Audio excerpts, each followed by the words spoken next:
Bonjour à tous, comment ça va? Bienvenue à ODS 2025. On va par la grâce de Dieu rentrer maintenant dans le thème de ce soir. Et j'aimerais que tu te disposes. Mais je veux qu'on puisse, même si c'est en 30 minutes, 40 minutes, 50 minutes, peu importe le temps qu'on va passer ici, j'aimerais que tu puisses recevoir je dis bien le maximum de substance divine.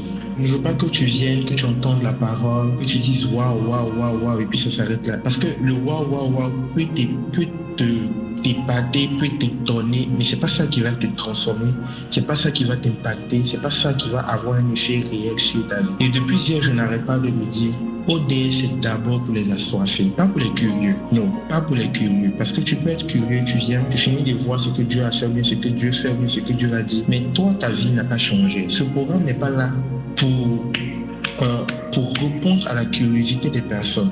Non, mais pour élever cette génération que Dieu cherche. Est-ce que je parle à quelqu'un? On n'est pas là ce soir, tout ce temps de 2 semaines. On n'est pas là pour répondre à l'envie d'une personne, non, comment on dit ça, la curiosité d'une personne, non. Mais nous sommes là parce que le Seigneur, en établissant ce programme-là, veut impacter la vie d'une personne. Donc, ne viens pas pour tel ou tel orateur, ne viens pas pour telle ou telle chose, non. Viens parce que tu viens croiser Dieu. On va prendre notre Bible, Daniel chapitre 12. Ce soir, nous parlons de l'ouverture des sceaux. On va prendre notre Bible dans Daniel chapitre 12. Daniel chapitre 12. On va aller à partir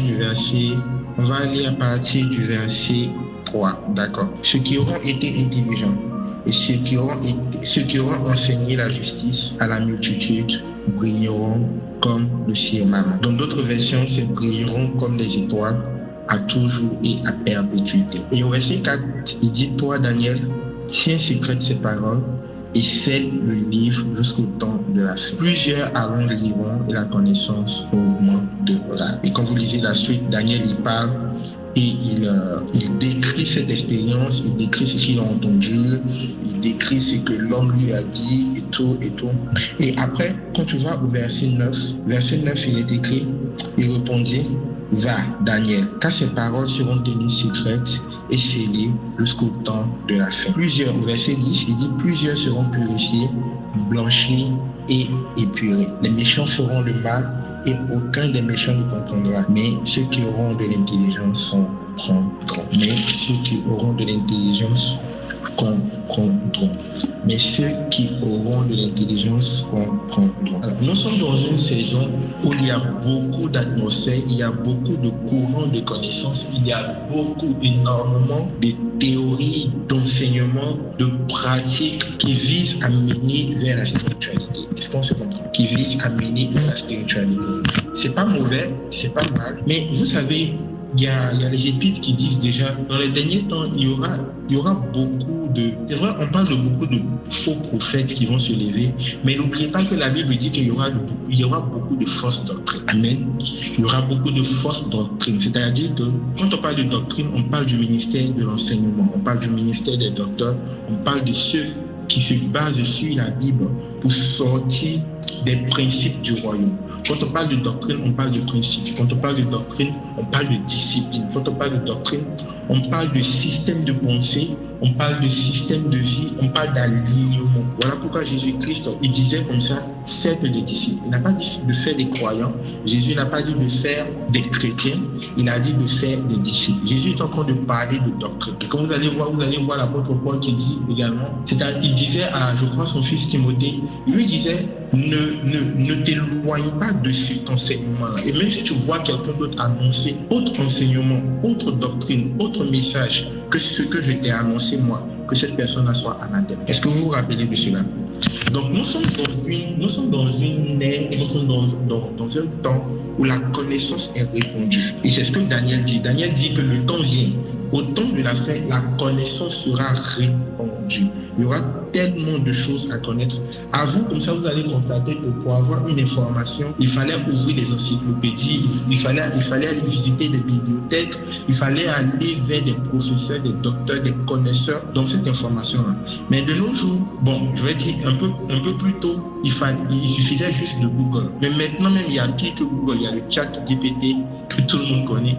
notre intelligence artificielle préférée, qui fait quoi? Qui aide même des personnes à rédiger leur mémoire, qui aide même des personnes à préparer leur message, qui aide même des personnes. Il y en a même qui ont commencé à remplacer le Saint-Esprit par l'intelligence artificielle. C'est une petite parenthèse. Ne laisse pas l'intelligence artificielle remplacer le Saint-Esprit en toi. L'intelligence artificielle ne va pas remplacer ta manière de réfléchir, mais va juste t'aider peut-être à ordonner, à structurer tes réflexions. Est-ce que je parle à quelqu'un? Chalice, Kato, Praliva, Akapa, Akrazi, Falosh, Kata, Ikapa, Maos, Kifalako, Falis, Kato, Kapa.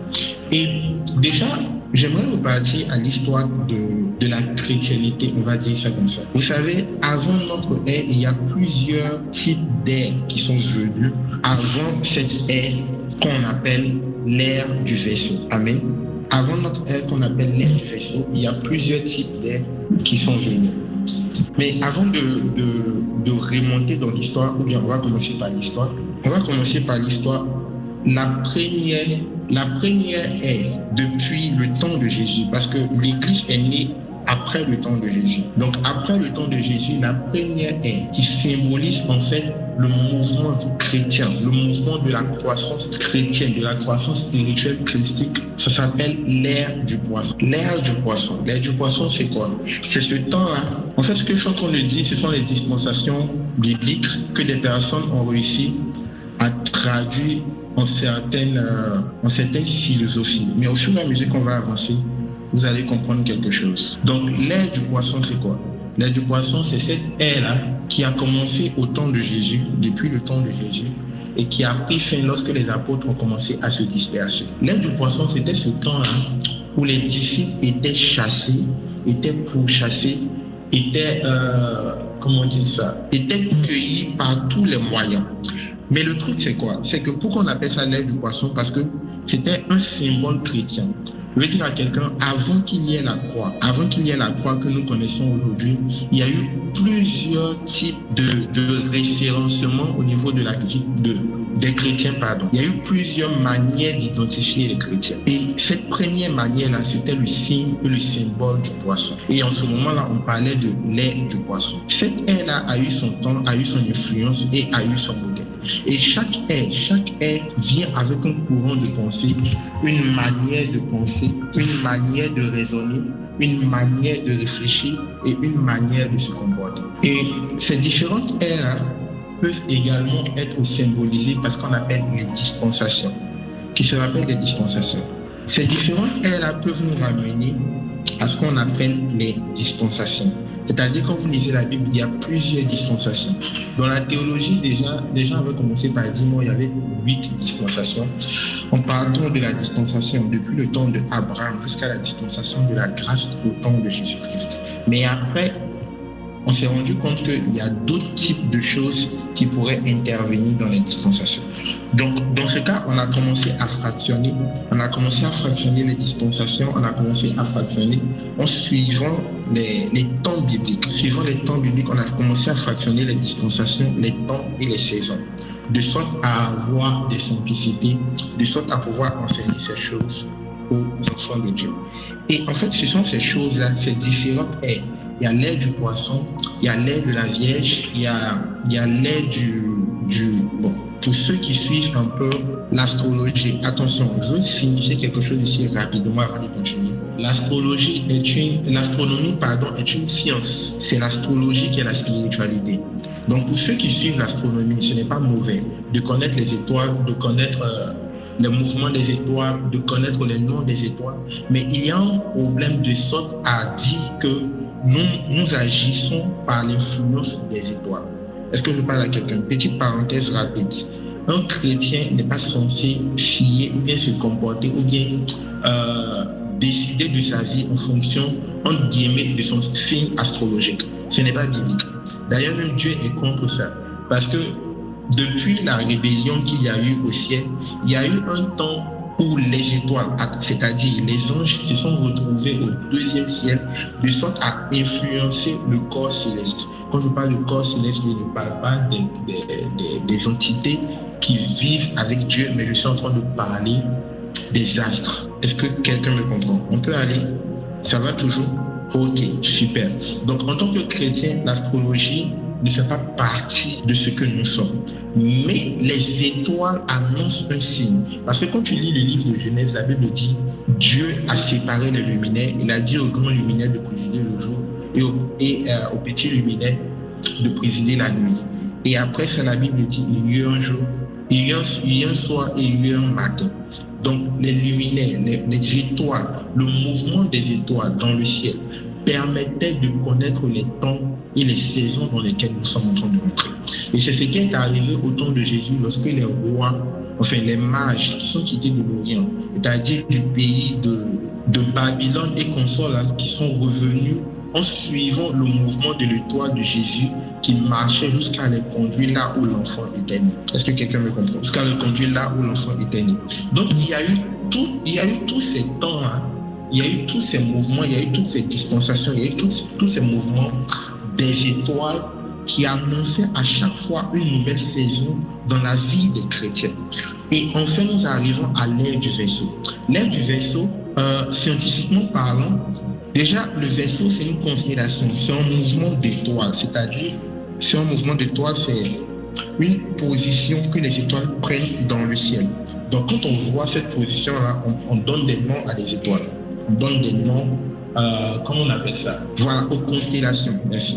C'est-à-dire, l'ensemble des étoiles forme un schéma, forme un mouvement, on parle de constellation. Et chaque constellation annonce une saison, chaque constellation annonce une période, chaque constellation annonce une ère. Est-ce que quelqu'un me suit jusque-là? De la même manière qu'on peut regarder le soleil pour dire il fait jour, de la même manière qu'on peut regarder la lune pour dire il fait nuit, de cette même manière-là, l'ensemble d'un groupe d'étoiles, en fonction de la formation que ce groupe d'étoiles prend, en fonction de la position que ce groupe d'étoiles prend, on parle des ères, on parle des constellations. Et je répète, j'insiste, le chrétien ne se base pas sur l'astrologie, mais le chrétien peut se baser sur l'astronomie. Parce que la position des étoiles, pour nous, en tant que chrétiens, annonce des temps et des saisons. Ça peut aller. Et dans ces temps et des saisons, la position des étoiles dans laquelle nous sommes, on appelle ça l'ère du Verseau. Et l'ère du Verseau, c'est quoi? C'est cette ère-là dont la Bible est en train de parler pour dire dans les derniers temps, la connaissance augmentera. Donc l'ère du Verseau, c'est une ère où la connaissance est répandue, où la connaissance est vulgarisée, où toute personne a accès aux choses mystérieuses, aux choses mystiques, aux choses même occultes, de façon très facile. Alors, une chose que vous devez également savoir pendant ODS, tous les messagers, tous les hommes de Dieu qui vont venir, ils vont venir avec un certain niveau de connaissance un peu élevé. Le but, beaucoup peut-être ne vont pas comprendre maintenant, mais le but, c'est de vous faire comprendre qu'il y a quelque chose que vous ne savez pas, que dans vos temps de prière, dans vos temps d'intimité, vous cherchez à le savoir. Pourquoi je commence l'ouverture des sceaux par vous parler des temps, des saisons, des ères? C'est parce qu'en réalité, tout enfant de Dieu, tout chrétien qui manque de connaissance sur les temps et les saisons est en train de partir en déroute. Écoutez bien, quand vous vous rappelez, Jésus parlait, Jésus parlait et il disait comme ça, vous savez lire les temps et les saisons. Vous savez quand il va pleuvoir, vous savez quand il va faire chaud, mais vous n'arrivez pas à distinguer les signes qui se passent dans le ciel. Jésus est en train de parler à une catégorie de personnes, des personnes qui étaient censées savoir certaines choses, mais malheureusement qui ne le savent pas. C'est-à-dire nous ici, quand on voit que le ciel est noir, quand on voit que le vent commence à souffler, beaucoup d'entre nous pouvons facilement dire il va pleuvoir. Mais qui parmi nous, combien parmi nous sont capables des mêmes réalités, des mêmes espoirs en shiftant dans le monde spirituel?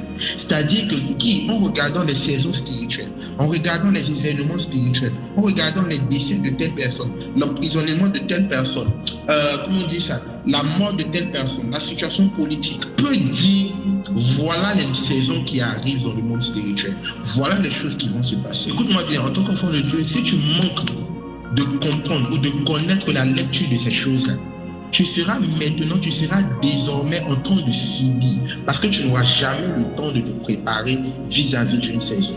Il y a un dicton, sinon il y a un proverbe qui dit Celui qui va loin, celui qui voyage loin, prépare sa monture.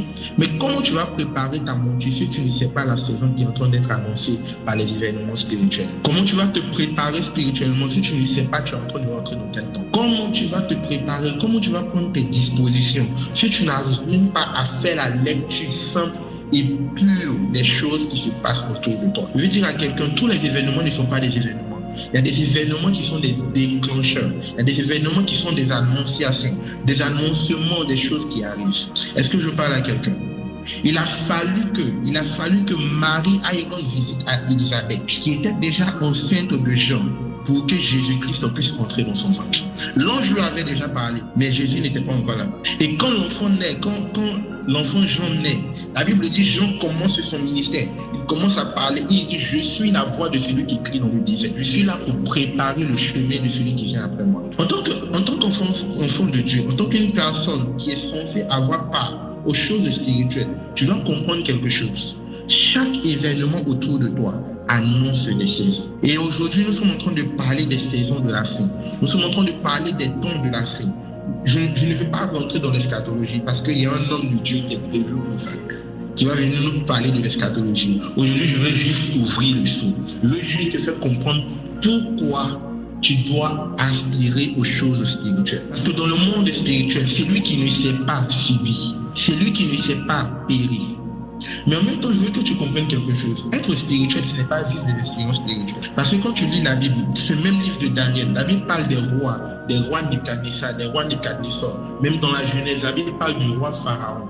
Ils n'étaient pas des enfants de Dieu, mais ils vivaient des événements spirituels. C'est là que je vais choquer une personne. Tu peux avoir des songes, tu peux avoir des visions, tu peux même vivre des apparitions, mais ça ne veut pas dire que Dieu te connaît. Parce que dans la Bible, quand tu lis la Bible, il y a ce que Dieu lui-même appelle homme spirituel. Il y a ce que Dieu lui-même appelle homme spirituel. Et pour ceux qui notent, je vais rapidement te donner quelques principes pour savoir si tu es un homme spirituel. La dernière fois, le Saint-Esprit est en train de me parler, on avait une discussion. Et il m'a fait comprendre comme ça, pour reconnaître une personne spirituelle dans le monde dans lequel nous sommes, la première chose qui ne manquera pas, c'est son niveau d'amour. Si tu arrives à voir un homme, si tu veux voir réellement un homme spirituel, vois comment cette personne aime. La deuxième chose, c'est son niveau d'humilité. Amour sans humilité, c'est zéro. Et la troisième chose, c'est son niveau d'assurance. Toute personne que tu verras dans la vie réelle en train de combiner ces trois choses-là, amour, humilité et assurance, c'est une personne spirituelle. Et si toi, à ton niveau où tu es là, tu n'arrives pas à combiner amour, humilité et assurance, sache que tu ne peux pas être encore considéré comme une personne spirituelle. Parce que dans la Bible, une personne spirituelle, c'est une personne qui ressemble à Jésus-Christ. Une personne spirituelle, c'est une personne qui ressemble à Jésus-Christ. Je répète, une personne spirituelle, c'est une personne qui tend vers Jésus-Christ, jusqu'à ce que Christ soit formé en nous. En dehors de Christ, toute spiritualité n'est pas biblique. En dehors de Christ, écoute-moi bien, le Saint-Esprit est le sceau de la spiritualité christique. Le Saint-Esprit est le sceau de la spiritualité christique. C'est la marque déposée de la spiritualité christique. Toute spiritualité qui peut éviter ou bien qui peut se passer de la présence du Saint-Esprit n'est que ruine de l'âme. Toute spiritualité, toute prière, toutes sortes de prières, toutes sortes de jeûnes, toutes sortes de vies, de modèles de vie, de fonctionnement, de pensée, qui peut se passer de la personne du Saint-Esprit ne vient pas de Dieu. Est-ce qu'on se comprend? Est-ce qu'on se suit jusque-là? Maintenant, parlons du sceau. Déjà, c'est quoi un sceau? C'est quoi un sceau? Dans la Bible, il y a plusieurs types de sceaux dont il est question. La Bible nous parle énormément de sceaux, beaucoup de sceaux, énormément de sceaux. Et les sceaux partent de l'Ancien jusqu'au Nouveau Testament. Les sceaux les plus connus sont les sceaux d'Apocalypse qu'on a traités l'année dernière pour ceux qui étaient là. Pour ceux qui n'étaient pas là, vous pouvez aller écouter les enseignements. Mais aujourd'hui, nous sommes en train de parler du sceau de Daniel. Quand on parle de sceau, déjà, un sceau sert à faire quoi? À protéger. Un sceau sert à garantir l'authentification. Un sceau sert à établir un jugement. Un sceau sert à établir la véracité d'une information ou d'un événement. Est-ce que quelqu'un me suit jusque-là? Donc, que signifie sceller? Le fait de sceller quelque chose, c'est de garder cette chose-là hors de portée. C'est de garder cette chose-là hors de portée. C'est de mettre à part, c'est de mettre de côté, c'est de mettre de façon sacrée. Donc, il y a plusieurs exemples bibliques qu'on pourrait prendre quand on veut parler de sceller. Il y a par exemple Apocalypse chapitre 7, verset 2 à 4, Éphésiens chapitre 1, verset 13. C'est pas la peine de lire tout ça, parce que c'est pas là-bas qu'on est en train de partir. Mais quand on parle de sceller, le sceau est un symbole d'autorité, de propriété et de protection et de validation. Le sceau, c'est un symbole d'autorité, de protection, de propriété et de validation. Donc c'est pour ça que vous allez voir dans la Bible, par exemple, la Bible nous dit que le Saint-Esprit est le sceau que Dieu met sur nous.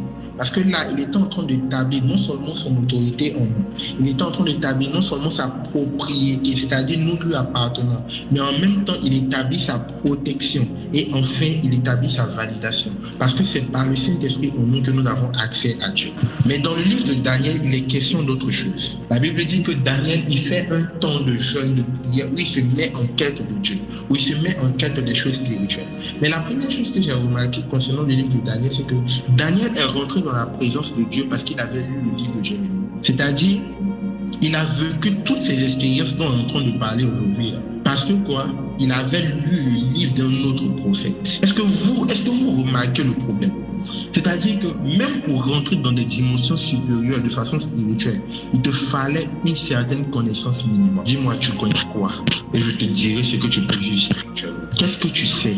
Ça détermine le niveau, la quantité de substance spirituelle que tu peux puiser. Beaucoup aujourd'hui ne lisent pas la Bible. Beaucoup aujourd'hui n'ont pas le temps même pour les enseignements. Beaucoup aujourd'hui n'ont pas le temps pour la prédication. Dès qu'une prédication fait plus d'une heure, tu es fatigué, tu n'arrives plus à suivre. C'est ton niveau de connaissance de Christ qui va initier ton niveau de substance spirituelle que tu pourras captiver, que tu pourras capter, que tu pourras puiser.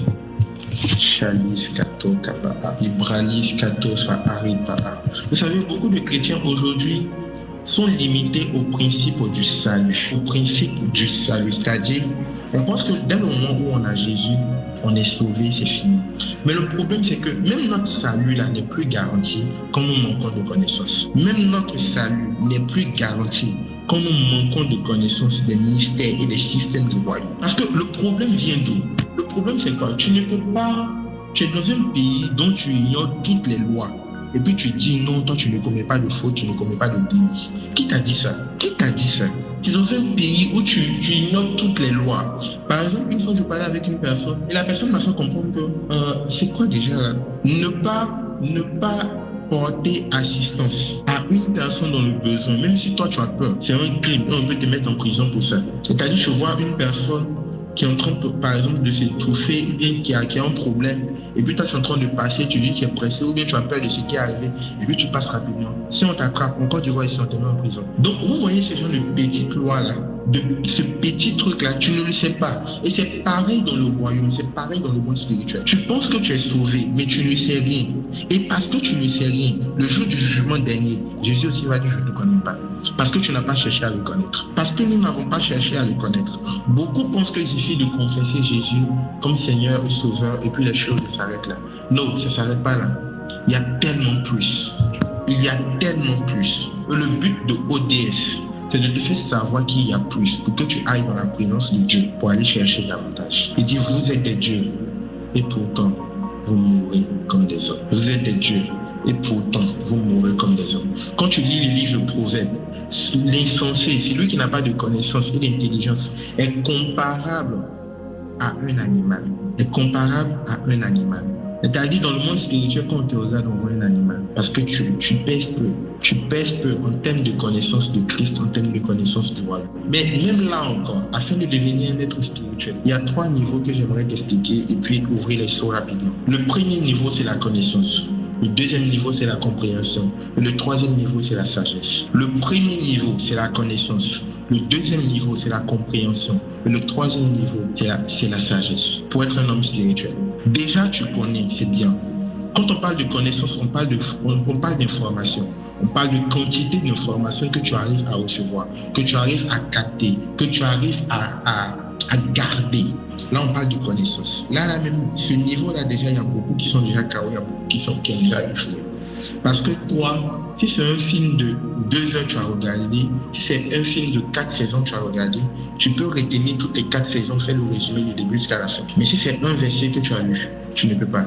Si c'est un enseignement que tu as écouté, tu as oublié dès que tu sors de l'église. Si c'est peut-être un enseignement que ton père spirituel, ton pasteur a donné, dès que tu sors de l'église, tu achètes Bissap 200, tu as tout oublié. Connaissance, information. La connaissance est d'abord liée à l'information. D'abord, tu ne peux pas connaître sans avoir l'information. Si personne ne t'a donné l'information, tu ne peux pas connaître. La dernière fois, je suis en train de prier et la voix me disait comme ça. Tu sais, il y a 2 types de prédicateurs. Il y a des prédicateurs qui reçoivent. Je pense que les prophètes sont là. Ils pourront confirmer. Je bénis le Seigneur pour la vie de tous les hommes de Dieu qui sont enfin. Il y a des prédicateurs qui reçoivent les enseignements des esprits et qui vont maintenant dans la Bible pour aller justifier. C'est-à-dire pour aller justifier, qu'est-ce que je veux dire? Pour aller trouver la référence biblique. Voilà. Et il y a un autre type. Ceux qui plongent le regard dans la Bible, qui plongent le regard dans la parole de Dieu et qui en ressortent les mystères. Mais dans ces 2 cas-là, on parle de connaissance, on parle d'information. Et juste après la connaissance, tu peux connaître, tu peux avoir une information, mais est-ce que tu comprends l'information, la compréhension? Est-ce que tu comprends l'information qu'on vient de te donner? Est-ce que tu comprends l'information qu'on vient de te donner? Est-ce que vous vous rappelez quand on était encore au lycée, bon, pour ceux qui sont encore au lycée, ou bien pour ceux qui ont fait le lycée, est-ce que vous vous rappelez des parties des formules, surtout en physique chimie? On te dit formule là, il faut apprendre par cœur seulement. Le jour où on te demande, il faut formuler ça, point. Ou bien pour ceux qui font le droit, pour ceux qui ont fait le droit, les articles et tout. Article là, tu lis, tu ne comprends pas, mais on te dit fais le droit. Connaissance, information. Mais dans le monde spirituel, si ton information se limite seulement à la rétention, à la connaissance de cette information-là, tu es encore loin de la spiritualité. Parce que après la connaissance, il faut comprendre. Est-ce que tu comprends ce que tu lis? Tellement c'est important pour Dieu qu'on comprenne ce qu'on lit. La Bible dit, il y a l'eunuque éthiopien qui était en train de lire un passage de la Bible, enfin, un passage du livre qui tenait, parce que ce n'était pas encore la Bible constituée comme nous savons aujourd'hui.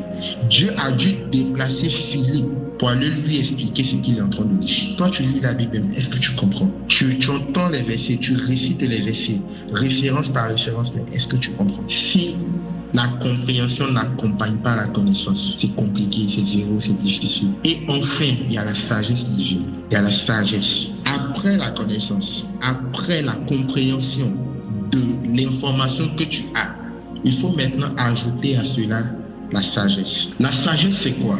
Dans ce cadre, dans ce cas simple, la sagesse, c'est l'application de la connaissance ou bien de l'information que tu as compris. L'application de l'information que tu as compris. Beaucoup de personnes cherchent, surtout, il y a beaucoup de nos enfants, les hommes de Dieu sont là, vous allez voir ça.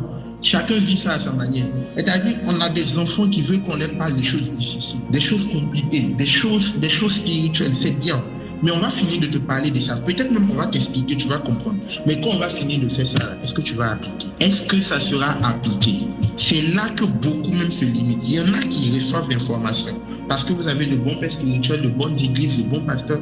Vous recevez l'information. Vous comprenez l'information parce qu'on prend le temps de vous expliquer, de détailler les choses pour vous. Mais est-ce qu'à la fin, ces choses-là sont appliquées? Jean chapitre 13, verset 17 dit, c'est bien. Tu as compris, c'est bien, tu le sais, mais pourvu que tu l'appliques. Je veux dire à quelqu'un, ce n'est pas la quantité d'informations sur le spirituel que tu auras qui fera de toi une personne spirituelle, mais c'est la compréhension et l'application de ces informations que tu as comprises qui vont faire de toi une personne spirituelle. Et c'est ce que Jésus-Christ est en train de rechercher. Jésus ne cherche pas des personnes qui vont citer des versets, des personnes qui vont avoir beaucoup de grimoires, beaucoup de bibliothèques, beaucoup de livres, beaucoup de Bibles. Mais si tu n'appliques pas ce que tu sais, si tu n'appliques pas ce que tu as compris, sache que dans le monde spirituel, on ne te connaît pas. Chalice, Kato, Praliva, Ikato, Kappa. Parce que la véritable sagesse devant Dieu, c'est l'application de ces informations que tu as reçues et que le Saint-Esprit t'a permis de comprendre. L'application. Tu lis la Bible, c'est bien. Tu connais les versets, c'est bien. Tu vas à l'église tous les dimanches, tous les programmes, tu y es. Au DS même, tu es là. Tu suis ton père spirituel partout. Tu as compris l'information, d'accord, mais est-ce que tu appliques ce qu'on te demande de faire? Nous sommes en train de parler de l'ouverture des sceaux où la connaissance augmente. La connaissance va augmenter dans les jours qui sont en train de venir. Mais est-ce que l'application va suivre la connaissance? Est-ce que l'application va suivre la connaissance? Quand on va te dire, voilà telle manière de chercher Dieu, est-ce que tu ne vas pas dire c'est trop difficile? Est-ce que tu ne vas pas dire non, ça là vraiment, il est en train de m'excuser? Par exemple, là, on est en train de dire on ne mange pas la viande.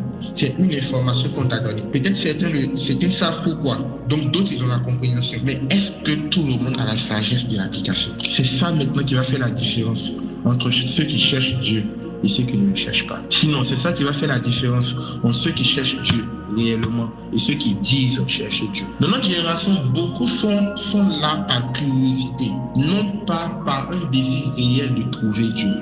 Pourtant, la Bible dit le véritable salut, c'est-à-dire la véritable chrétienté, là, c'est de connaître Christ lui seul. Qu'est-ce que tu sais de ce Jésus?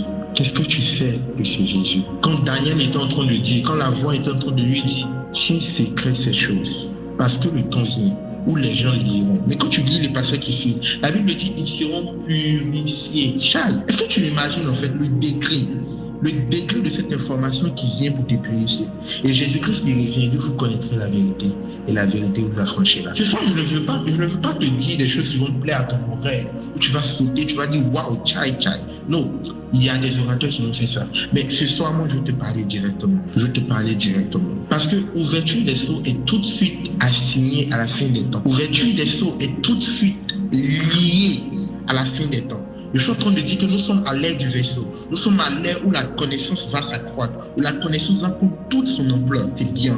Mais c'est aussi un temps qui annonce la fin de toutes choses. Regardez ce que Jésus dit. Jésus disait comme ça, la fin ne viendra pas tant que le témoignage de cette bonne nouvelle-là ne sera pas répandu dans toutes les nations. C'est-à-dire, Jésus veut que tout le monde sache d'abord qu'il est Seigneur, qu'il est mort et ressuscité pour nous avant de revenir. Connaissance. Donc, plus la connaissance va augmenter, plus nous serons en train de tendre vers la fin. Est-ce que nous sommes prêts?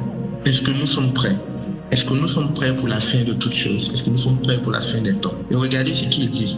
Il dit ceux qui auront été intelligents, ceux qui auront eu de l'intelligence, ceux qui auront eu de la sagesse, ceux qui auront eu, c'est-à-dire ceux qui auront eu de la sagesse, c'est ceux qui auront réussi à avoir des connaissances, à les comprendre et à les appliquer. C'est ceux-là qui vont briller comme le firmament. C'est ceux-là qui vont resplendir comme la splendeur des étoiles. C'est ceux-là, c'est de cette catégorie-là que la Bible dit qu'ils vont régner avec le Christ dans le millénium.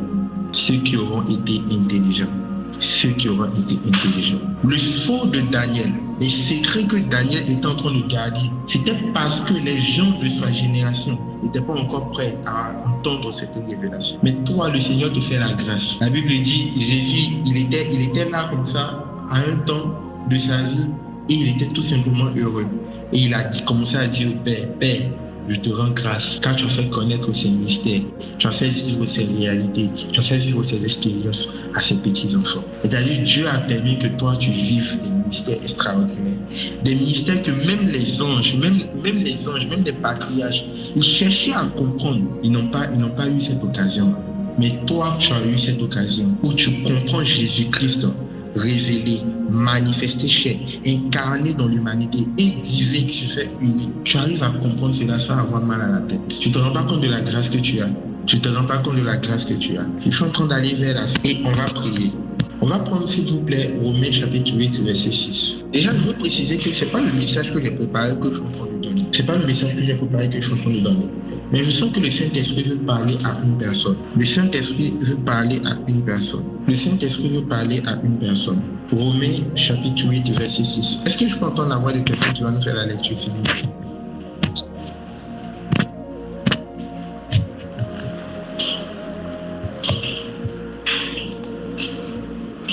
Et l'affection de la chair, c'est la mort, tandis que l'affection de l'esprit, c'est la vie et c'est la paix.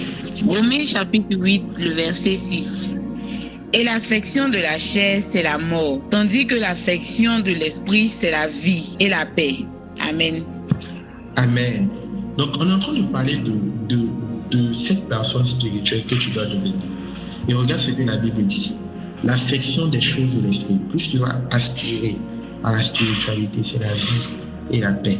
Mais moins tu vas aspirer à cette spiritualité, tu vas aspirer aux choses de la chair. Sauf que les choses de la chair conduisent à la mort. Je vous ai déjà dit ici, à mes enfants, je vous ai dit que Dieu a pris la terre et il a formé le corps. Il a pris de son esprit, il a soufflé dans l'homme. Et le contact de l'esprit et du corps a donné l'âme. Vous vous rappelez de ça? Je vous ai dit également que le contact de l'âme et du corps dans le sang ont donné la chair. Vous vous rappelez de ça? Donc la Bible est en train de parler de cette partie de nous qui est la chair, que nous devons constamment soumettre,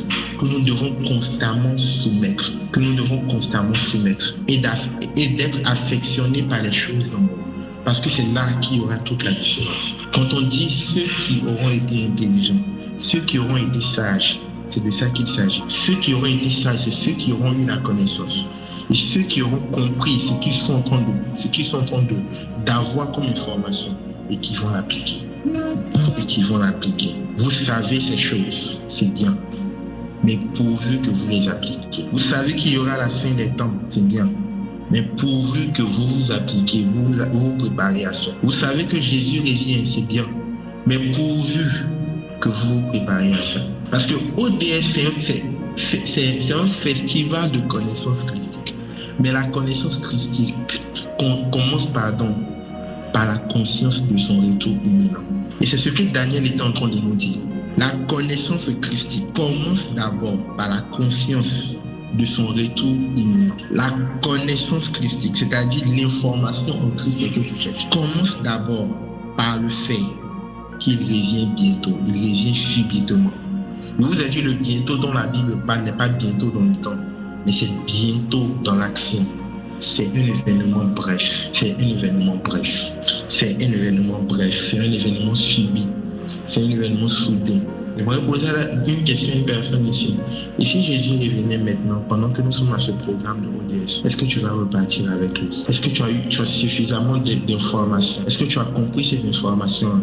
Est-ce que tu as appris ces informations que tu sais sur Christ pour pouvoir repartir avec lui? Parce que Jésus ne reviendra pas chercher des personnes qui prient, parce que c'est pas ça qui fait ta spiritualité.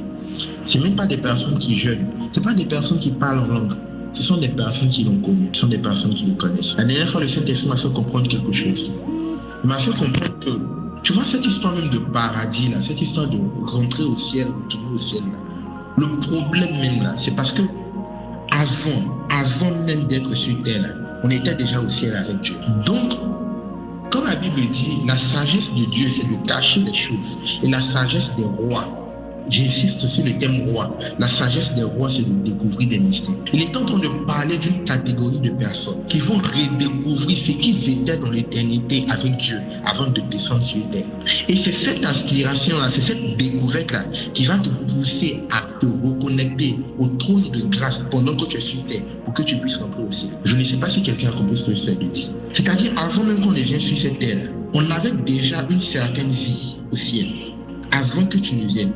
Voilà pourquoi dans les livres de Jérémie, il dit avant que je ne puisse tomber, je te connaissais déjà. Dieu te connaissait et toi-même tu connaissais Dieu dans les temps infinis, dans les temps éternels, avant ton existence sur terre. Voilà pourquoi Jésus pouvait dire comme ça avant qu'Abraham ne soit reçu. Parce qu'il y avait un temps avant notre temps sur la terre. Il y avait un temps. Nous étions quelque part, dans un espace, dans une dimension. Et en venant sur terre, il y a une quête qui commence. La quête de celui qui va se rapprocher le plus de ce qu'il était autrefois, avant de venir sur la terre. J'avais prévu de ne pas compliquer le message. J'espère que ça va toujours. Il y avait une quête, il y a cette quête-là, de ce que tu étais autrefois, dans les temps, avec l'Éternel, dans la présence de Dieu. Et c'est la découverte de cette chose-là sur la terre qui va te conduire vers le ciel. Sinon, si tu n'as pas compris que tu avais une vie auprès du Père, ça ne peut pas te manquer. Quelque chose que tu ignores, quelque chose que tu ne sais pas, quelque chose que tu n'as jamais vécu ne peut pas te plaire. Je ne veux pas vous mentir, famille. Tout le but de toute cette histoire, c'est de retourner où on était avant. Le but de toute cette histoire, Jésus qui est mort à la croix, les prophètes qui prophétisent, les apôtres. La Bible dit, il a donné premièrement les apôtres, ensuite les prophètes, les docteurs, etc., les évangélistes. Pourquoi? Pour l'édification et la perfection des saints, Et c'est quoi? En attendant le retour de Christ. Donc, toute cette histoire-là, c'est pour que chacun d'entre nous puissions parvenir à la stature de Christ, à la stature parfaite, à la dimension spirituelle qu'il faut. Je vais choquer quelqu'un en te disant quelque chose. Écoute-moi, si tu n'as pas le niveau spirituel qu'il faut pour monter quand Jésus-Christ va venir. Parce que la Bible dit quelque chose de crucial. La Bible dit quand Jésus va venir, sa première venue, il va rester dans les airs.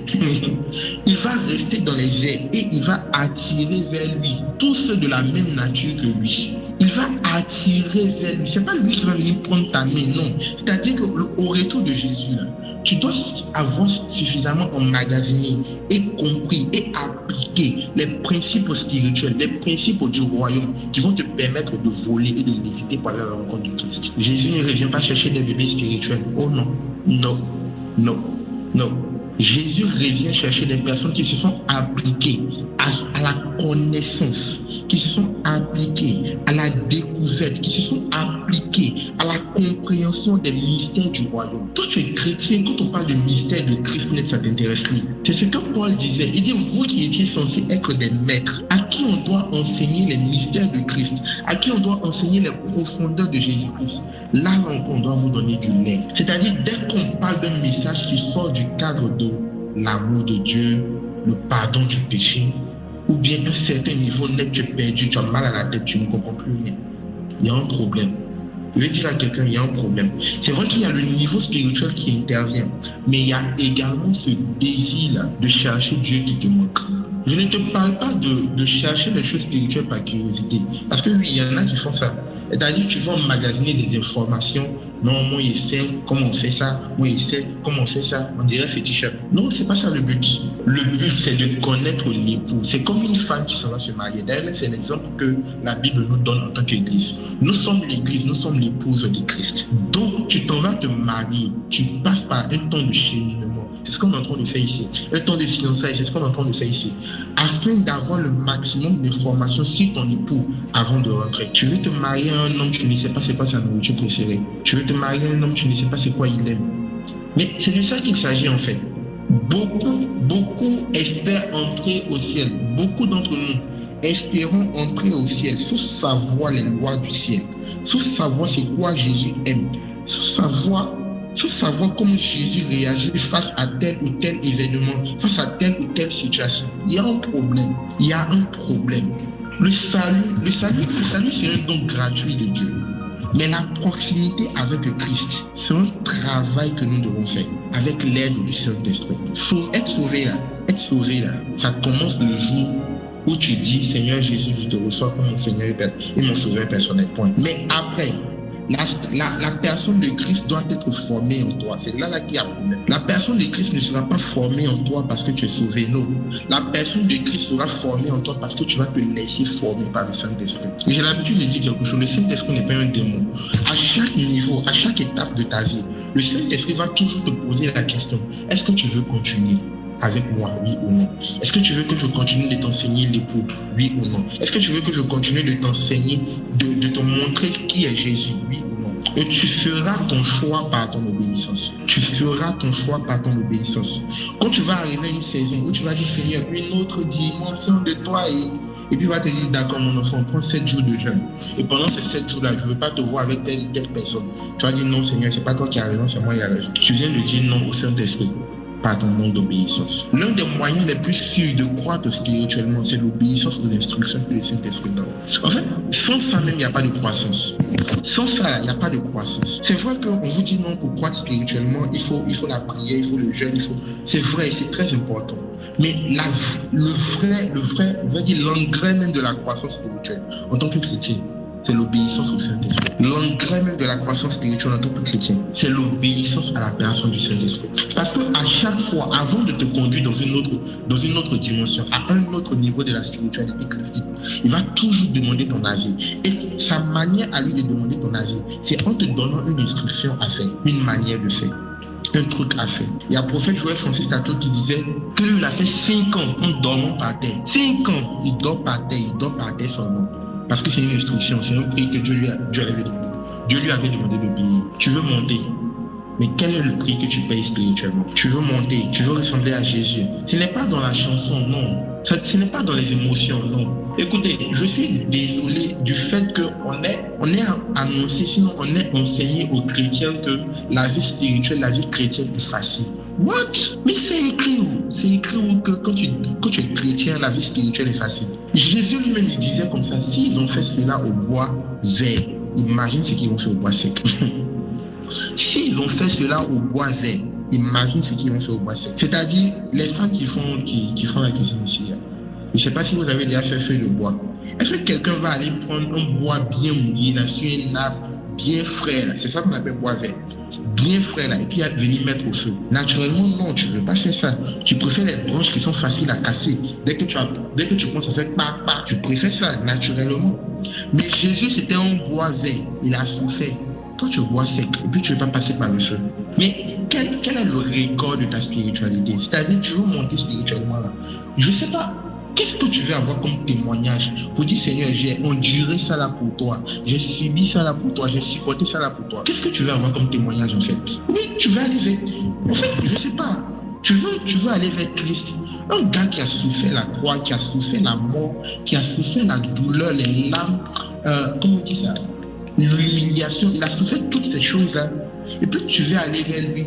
Et puis tu veux qu'il te dise félicitations, alors que toi tu as mené la meilleure des vies sur terre. Et à chaque fois qu'il y avait un petit problème, tu fuyais. Non, famille. Ça ne se passe pas comme ça. Ça ne se passe pas comme ça. Il n'y a pas de croissance sans épreuve. Il n'y a pas de validation sans évaluation. Il n'y a pas de validation sans évaluation. Et cette période d'ouverture des seaux, on dit qu'il faut jeûner de minuit à 18h. Il faut prier à 4 heures, il faut prier à midi, il faut prier à telle heure. Je dis non, je suis fatigué. Bon, tu veux monter où? Tu veux monter dans les profondeurs du sommeil en fait. Parce que ce n'est pas dans les profondeurs de Christ, non. Dans les profondeurs du sommeil, dans les profondeurs de ton matelas, dans les profondeurs de ton drap, dans les profondeurs de ton oreiller. Parce que ce n'est pas les profondeurs du Saint-Esprit, ce n'est pas l'intimité du Saint-Esprit. Dans le monde spirituel, il y a toujours un prix à payer. Vous pensez que c'est pour rien que la Bible dit que les mêmes sentiments qui sont en Christ soient en vous? Sentiments, émotions. La quantité d'émotions, de sentiments que tu peux déployer spirituellement, ça peut ouvrir certaines portes. Chakos, kapalis, katofa. Je pense que j'ai assez parlé quand même pour quelqu'un qui ne voulait pas durer du tout. Donc lorsque l'ange est en train de dire à Daniel qu'il faut sceller ce que tu as comme information, parce que viendra le temps où cette information-là sera répandue, où des personnes pourront lire, comprendre et la connaissance augmentera. Le livre de Daniel est en train de parler de notre génération. Pas seulement, mais d'une génération qui nous a précédés et d'une autre génération qui vient après nous. Alors viendra la fin. Le sceau que Daniel gardait jalousement, je ne vais pas vous mentir, ce n'est autre chose que la révélation de Christ. Mais je ne vais pas rentrer ce soir dedans, parce que c'est tout ce qu'on va traiter tout au long de ODS. Le sceau, le livre, les informations que Daniel voulait garder secrètement, que l'ange lui disait de garder, ce n'est autre chose que la révélation de Christ. C'est pour cela la Bible dit, ceux qui auront alors compris cela, ceux qui seront montés alors dans cette information spirituelle, dans cette compréhension des choses de l'esprit, ils vont faire quoi? Ils vont devenir sages, ils vont devenir intelligents et ils vont resplendir comme les étoiles du ciel. Mais est-ce que vous vous rappelez qu'il y a une autre personne? Il y a une autre personne qu'on traite d'étoile dans le monde spirituel. On parle de qui? Du soleil de justice. On parle de Christ. C'est-à-dire toute personne qui va réussir à comprendre et à rentrer dans la révélation de Christ, à rentrer, à identifier la personne de Christ, va devenir Christ et va commencer à briller. Va commencer à briller. Va commencer à briller. Va commencer à briller. Ce soir, nous ouvrons le sceau. Nous ouvrons simplement le sceau. Nous ouvrons le sceau sur la connaissance de Christ, sur la personne de Jésus-Christ, sur la personne du Saint-Esprit. Parce qu'en dehors du Saint-Esprit, je vous l'assure, toute spiritualité, toute autre pratique spirituelle n'est que condamnation. Toute autre pratique spirituelle. Parce que Christ est le sommet de toute spiritualité. Il est le sommet de toute spiritualité. En lui, il y a le pouvoir. En lui, il y a la connaissance. En lui, il y a la divinité parfaite. Il a reçu le nom au-dessus de tout autre nom. La Bible dit, assieds-toi à ma droite jusqu'à ce que je fasse de tes ennemis ton marche-pied. Est-ce qu'on était obligé d'utiliser le terme ennemi? Non, on n'était pas obligé d'utiliser le terme ennemi. Mais c'est parce que toute autre spiritualité qui ne vient pas de Christ est ennemie de Christ. Chakatos, kapralis, katofa'a. et Brasil, Catholique, je ne sais pas tu es qui, tu es quoi, tu fais quoi, tu vis quoi comme spiritualité. Mais ce soir, je viens te partager l'introduction de la divinité, de la personne de Christ. Tu recherches le divin, tu recherches l'extraordinaire, tu recherches le pouvoir, tu recherches quelque chose de wow. Sache que cela est possible chez nous. Et cela se trouve en Christ. Cela se trouve en Christ. Cela se trouve en Christ. Est-ce qu'on peut commencer à monter en esprit ensemble? J'aimerais que tu pries avec moi. Tu vas dire à Dieu, Père, lève le voile qui m'empêche de te voir. Écoutez, quand tu lis le passage au verset 9, il dit quelque chose. Il y a des personnes qui ne pourront pas le trouver, qui ne pourront pas comprendre. Parce que ces personnes-là, devant Dieu, sont considérées comme méchantes. Au verset 9, je pense que c'est, si je ne me trompe pas, Daniel chapitre 12, verset 9. C'est-à-dire, même pour trouver Christ, c'est pas ouvert, c'est pas permis à tout le monde. Non. Et il y a des personnes comme ça, en voulant chercher Christ. Il y a une loi spirituelle que j'ai découvert récemment par le Saint-Esprit. Il m'a dit, en fait, quand tu veux chercher Christ, quand tu veux chercher Dieu, le vrai Dieu, tu attires en réalité ce que tu es intérieurement, ce que tu as à l'intérieur de toi. C'est-à-dire, même si tu prends la Bible et puis au fond de toi, tu es méchant, tu vas activer une spiritualité qui va emmener un démon pour venir t'expliquer la Bible à l'envers. Est-ce que je parle à quelqu'un? Oui. Chercher Christ, ça se fait dans l'esprit et dans la vérité. Dans l'esprit et dans la vérité. Vous vous souvenez de Christ qui dit, le temps vient, ce temps-là même est déjà là, où on n'adorera plus sur une montagne. Mais Dieu est esprit et ceux qui l'adorent doivent l'adorer en esprit et en vérité. Pareil pour ceux qui le cherchent. Il y a une certaine manière de chercher Dieu. Parce que la Bible dit, même le diable se déguise en ange de lumière. Si tu te mets dans de mauvaises dispositions pour chercher Christ, sache que sur la route, tu risques de croiser Satan qui va te précipiter. Chakos kapalis kapofa'a. Mandos kapalis kapa'a. Tu vas dire à Dieu, Père, enlève le voile qui m'empêche de te voir. Si ce voile est sentimental, toi seul le sais. Si c'est un voile au niveau de tes émotions, au niveau de ton mauvais caractère, au niveau de ton mauvais comportement, toi seul le sais. Mais Père, enlève le voile qui m'empêche de te voir tel que tu es. Est-ce que quelqu'un peut parler à Dieu? Chakatos kapralis tatopa'a. Masko takapa.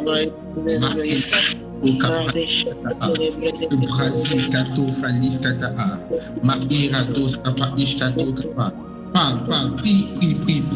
Demande à Dieu de t'aider. Active ton niveau, s'il te plaît. Chalice qui bralo fabrica. Le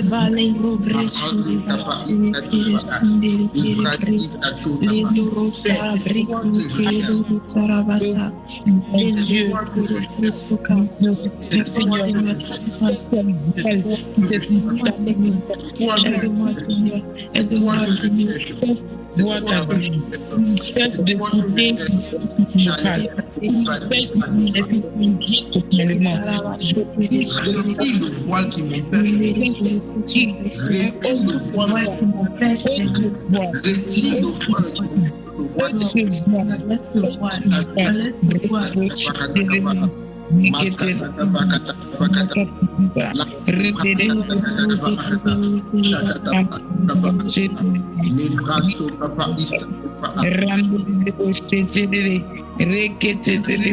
Seigneur Jésus, que ce voile tombe.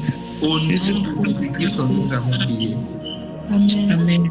J'ai trouvé le verset, c'est Daniel chapitre 12, verset 10.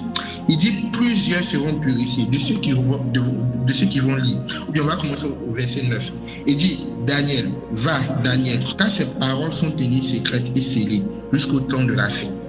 Plusieurs seront purifiés, blanchis et épurés. Les méchants feront le mal et aucun des méchants ne comprendra.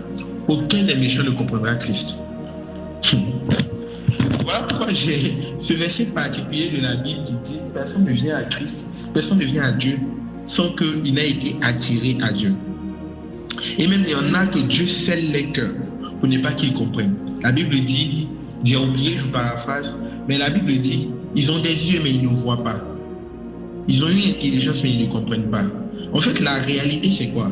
C'est que à l'instant T où ils sont en train de chercher à comprendre Dieu, leur cœur est mauvais. Tu ne peux pas chercher un Dieu saint, tu ne peux pas vouloir connaître un Dieu vrai, un Dieu saint, avec un cœur qui est mauvais. Je ne suis pas en train de parler je ne suis pas en train de dire d'être sans péché, d'être totalement pur. Non, tu ne peux pas, de toutes les façons. Parce que c'est le Saint-Esprit qui nous purifie. D'ailleurs, même le verset le dit. La Bible dit, ceux qui vont lire, ceux qui vont comprendre, c'est eux qui seront purifiés. Mais je parle de la disposition de cœur. Il y en a qui cherchent Dieu avec un esprit d'orgueil. Il y en a qui cherchent Dieu avec un esprit de méchanceté. Il y en a qui cherchent Dieu avec un esprit de supériorité, un complexe. Je ne sais pas d'où ça vient. Ça, là, ce genre de personnes-là, le diable va court-circuiter votre route. Je ne sais pas pourquoi je suis en train d'insister sur ça. Tu vas dire, Père, fais tomber l'orgueil de mon cœur. Fais tomber l'orgueil de mon cœur. Est-ce que quelqu'un peut répéter après moi?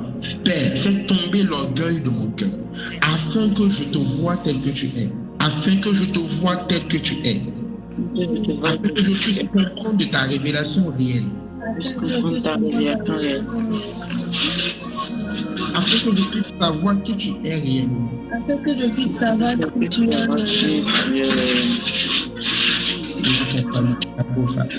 Ibrazi valise katopa arriba agopa. Kato prazi katofa a. Lia antalis katofa a. Igados qui valise katapa. Merci Saint-Esprit. Merci Saint-Esprit. C'est toi que nous voulons, Jésus. C'est toi que nous voulons, Jésus. Nous ne voulons même pas d'un ange. Nous ne voulons même pas d'un esprit dans les régions supérieures, non. Nous voulons toi, Jésus. Nous voulons toi, Jésus, parce que c'est toi qui nous as appelés à ton salut. C'est toi qui nous as appelés à ton salut. Nous voulons te connaître tel que tu es, Père. Nous voulons te connaître tel que tu es, Père. Toi, notre intime, toi, notre ami, toi, notre Seigneur, toi, notre Sauveur. Merci, Papa, car tu le fais. Père, je prie que tu répandes ta grâce sur ton peuple. Je prie que tu tendes ta main sur ton peuple, afin que ta révélation leur soit accordée. Pour que ton nom se soit glorifié dans nos vies. Au nom puissant de Jésus-Christ, nous avons prié. Amen.